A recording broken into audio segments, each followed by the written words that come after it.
Hello, my name is Paul Cobban and I am the Chief Data and Transformation Officer at DBS Bank here in Singapore. And I've been driving transformation now for 11 years at DBS, and we've gone from being a very bureaucratic bank known as DBS damn bloody slow to being acknowledged as one of the remarkable transformations of the past decade.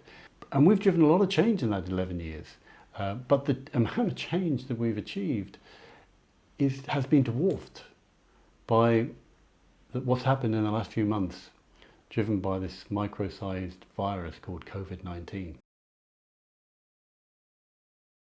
Of course, being headquartered in Singapore, we had experienced SARS firsthand.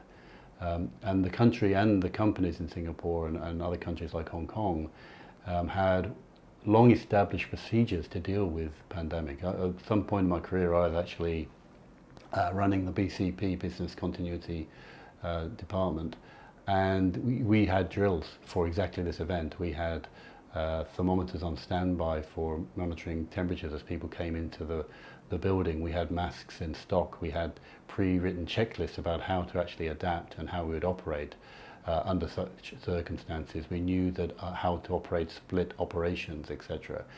The second thing that made us prepared was, of course, the fact that we were well on our way of a digital transformation, or in fact all aspects of transformation.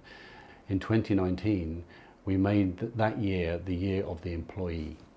And it was in response to the point that a lot of our employees were giving us, that they were also customers of the bank. They were getting paid into the DBS bank accounts and were customers, and they'd seen this experience of customers, which had improved dramatically over the years, get way ahead of the experience as being an employee.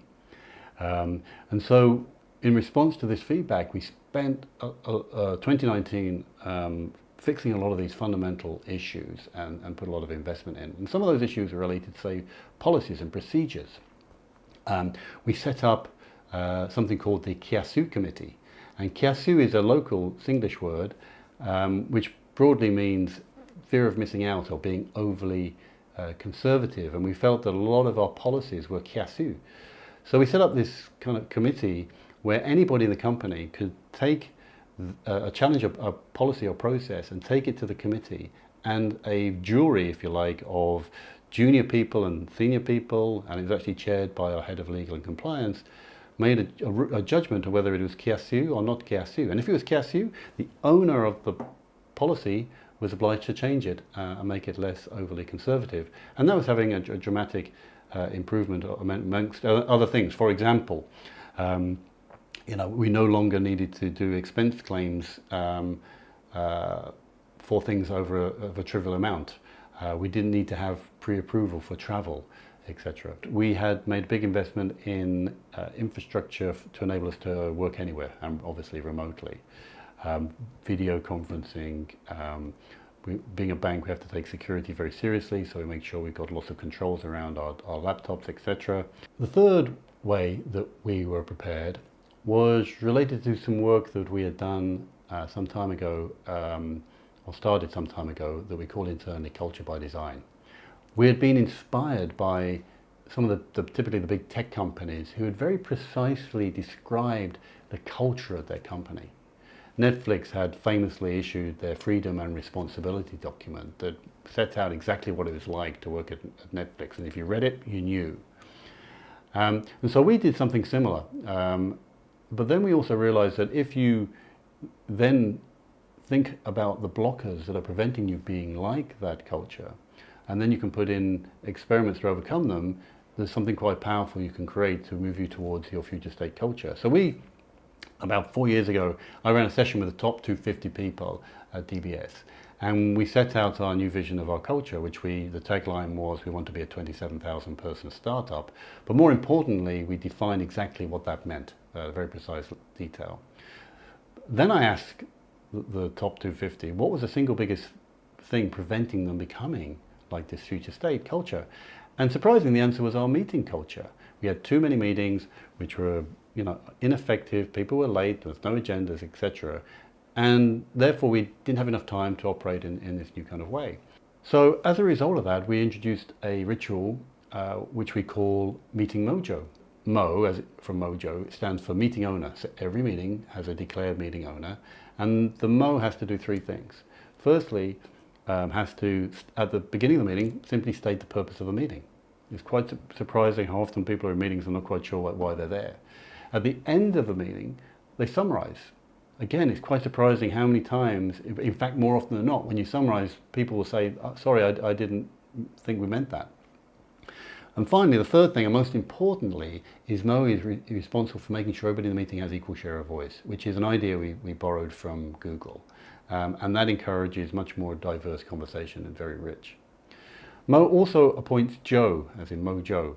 And Joe stands for Joyful Observer. So our vision is to make banking joyful, so it's a nod to that. But Joe simply, at the end of the meeting, spends 30 seconds assessing how well Mo did those three things. And when we implemented that ritual, our media effectiveness doubled as measured by surveys.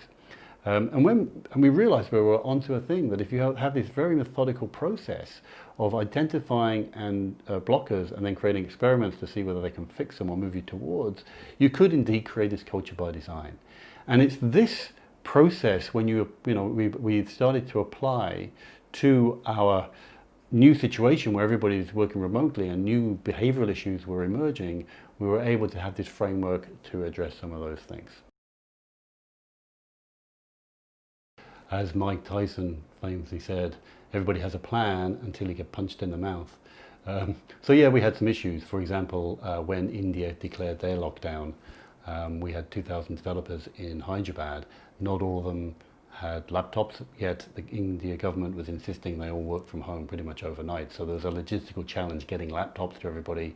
Some of those people went back to their villages where the Wi-Fi connection wasn't so strong.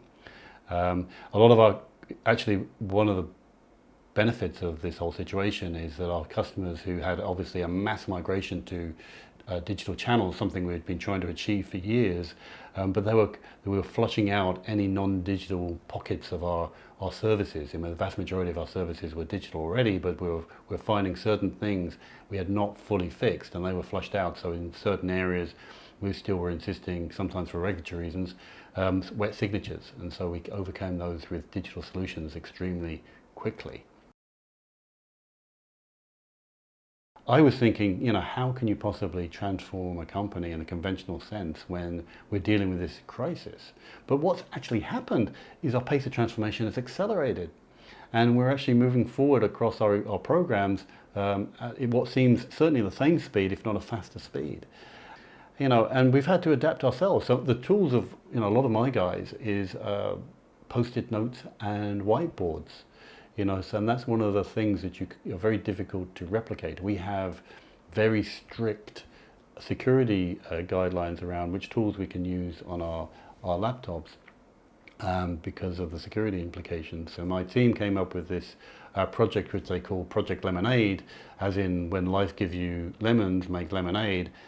And I went out and talked to the design schools and IDOs and equivalent companies to see what was the best practice of running virtual workshops. And within a week, we had reconfigured the way we ran workshops, and we're operating what would have been post-it note and whiteboard workshops with right across the company, including the most senior people. And again, I was just stunned about how people were just adapting and driving forward at the same pace. And there were some other areas where some of my fundamental beliefs were being challenged. I've been an advocate of co-location for developers forever.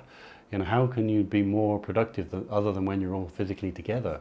A lot of people in India have these long commutes. So working from home, they don't have that long commute. They're able to start work earlier in the day, which meant there was more overlap from a time zone perspective with Singapore. And that was more than making up for the productivity hits you get from not being co-located. Even our training, again, one of the areas you would think is training would be much more effective would be in the classroom, where you've got access to, easy access to breakout groups and whiteboards, etc.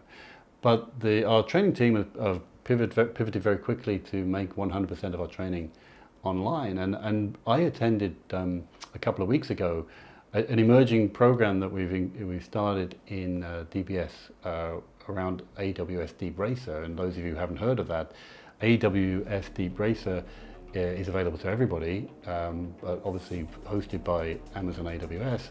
And what it is, it teaches you how to, a form of AI called reinforcement learning, by allowing you to very easily program a model racing car, autonomous racing car, so it can navigate around a circuit, and it can either be a physical car or a virtual car.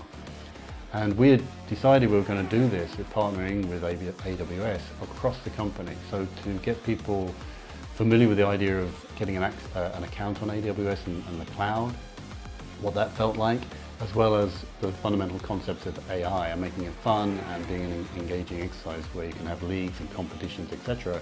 And we've run that right across the companies. Even our CEO has attended it, and his direct. I've been on it. It's a 4-hour program. But going through that program was remarkable in the way the guys had set it up. Is they had a main trainer, and then they had kind of teaching assistants who were operating through chat virtually, and through a multi-screen experience, because you can either use a split screen on your laptop or a couple of laptops or iPads, enables you to really get a rich immersive experience through the whole thing. And it was, I would argue, was better doing it that way than it was in the classroom. And again, it has fundamentally tested some of my belief systems. But as time has gone on, and I'm sure everybody's discovering this, the initial logistical problems have been solved, and the more cultural and behavioral, emotional problems are now surfacing.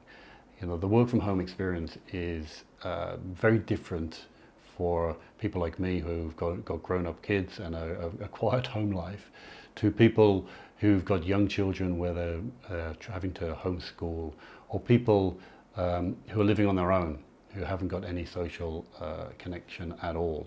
And so we're seeing different reactions from people, and realizing how important it is to put in place countermeasures, to use a term from Culture by Design, to overcome some of these issues.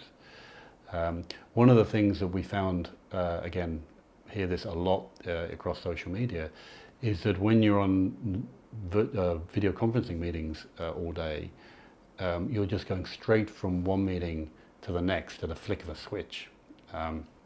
And I never realized, for example, how much I would miss that, what I thought was an annoying walk or traveling a lift from one meeting room to the other. But what I realize now is that that was time to reflect on the previous meeting, get mentally ready for the next meeting, and maybe catch up with some very quick interactions with people you bump into along the way. And that was now missing. And so what we're finding is through that Culture by Design work, people were beginning to put in place these countermeasures, and we actually call them BEANs. And BEAN stands for behavioral enablers, artifacts and nudges. And essentially, most of the time they are some kind of ritual, and some of them we've borrowed from Agile. So a lot of our business guys were using the check-in, the team temperature check-in at the beginning of meetings, so having a daily huddle and asking people to rate their emotional state on a scale of 1 to 10 to get conversation going. Some people were just joining meetings. This started happening naturally. We're joining meetings a few minutes early just so they could have some chat before the meeting started. But what was interesting to me was some of the managers who had been a little bit negative about Agile were the ones who are now adopting those practices. So it was very, very interesting to me to see how this was evolving. One of my favorite beans that's emerged is at the end of big meetings, we often get asked to take a selfie of ourselves against the backdrop of the Zoom or the Teams or the WebEx multi-screen, and then post it to the meeting chat, which I found a bit odd at first. Why would I want to do that? But when you see everybody's picture on the chat, it does create this sense of belonging and community by seeing that everybody else is doing it, and actually there are people out there as well. Looking forward, I think there are 3 things to think about, and certainly 3 things at DBS we're thinking about. And first is to plan ahead. It's very easy to get caught up in the here and now, solving immediate issues. Different industries will have different levels of urgency. Certainly in banking we had some immediate issues to deal with, but we know the long-term economic impact of this crisis is going to be deep, and very painful. And so it's important for us to plan ahead what those scenarios might be and how we might organize ourselves around that. The single most popular question in all our town halls, without fail, is are we going back into the office, or will we continue to work from home when the crisis is over? And so at DBS we have what's called a plan ahead task force, which is looking at all these different dimensions of the future. And what's important in my view is, especially around the employee area, is not just to go with the executive opinion about what's the right thing to do, but have much more of an experimental approach to it. And a part of that is figuring out what you want to optimize for moving forward. We know that working from home is more viable than we ever previously thought, but it depends on how you think about that. So maybe the CFOs and the accountants are thinking about how to optimize the future for a reduction in real estate costs.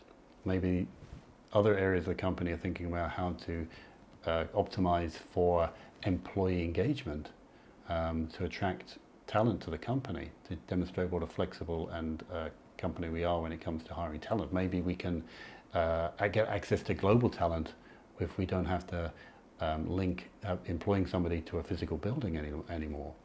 But maybe you just want to focus on productivity, of which engagement is a portion, etc. But depending on where you're going to optimize for, you'll get very different results and outcomes. So that's the first thing. And secondly is conduct experiments, really control-based experiments to see what is working and what is not, and thinking carefully about how long you need to run those experiments to flush out some of these longer-term issues that we've been talking about. Secondly, and this is something that's quite important to me personally, is I believe that right now it's time to do the right thing. Working for a bank, I'm a little bit cautious about talking about this because banks historically haven't had a great reputation for doing the right thing and has caused previous crises. But part of the reason I spent the last 11 years transforming banks is that I believe the banking industry is essential to keep the world spinning. Without banking, we'd all be back in the Stone Age. It's a fundamental part of society. And now banks have a very important part to play. Once we get the health issues under control, then we are about to hit a very long and very deep recession, which is going to impact a lot of people. And so banks have a dilemma. They have a dilemma about the short versus long term. Do they maximize profits? Do they cut their losses by restricting credit, for example? Or do they look to longer term and stay with their customers, etc.? And same for employees, not just banks, but do you keep hold of employees and be loyal to them? Or do you reduce your numbers again to cut your cost line to protect your P&L? But certainly in DBS, we're thinking, first of all, we will be laying off nobody. We said that publicly. In fact, we've committed to hire 2,000 people in Singapore this year. And even with our customers, we're thinking how to get the balance right. You can't, as a bank, you can't indefinitely give out credit to people who aren't going to pay you back. You'll be out of business and put your depositors at risk. So there's a balancing act about how to get that right. But we're thinking hard about how to look after our customers in the long term. But I do believe it is time for us all to try and do the right thing. What's the right thing for the societies and the stakeholder groups that we operate in collectively? The third and final element of what leaders should be doing at this point is, to me, is to be positive. It's very easy to get caught up with the fear and the uncertainty. It's time to be realistic with our people. It's not time to sugarcoat news and communication, but it's also time to demonstrate and take advantage of some of the positive elements or the silver linings that have come out of this crisis. Then I think people will come out of this with a new level of belief, which is the first step in solving any problem, big or small. And with that, thank you very much.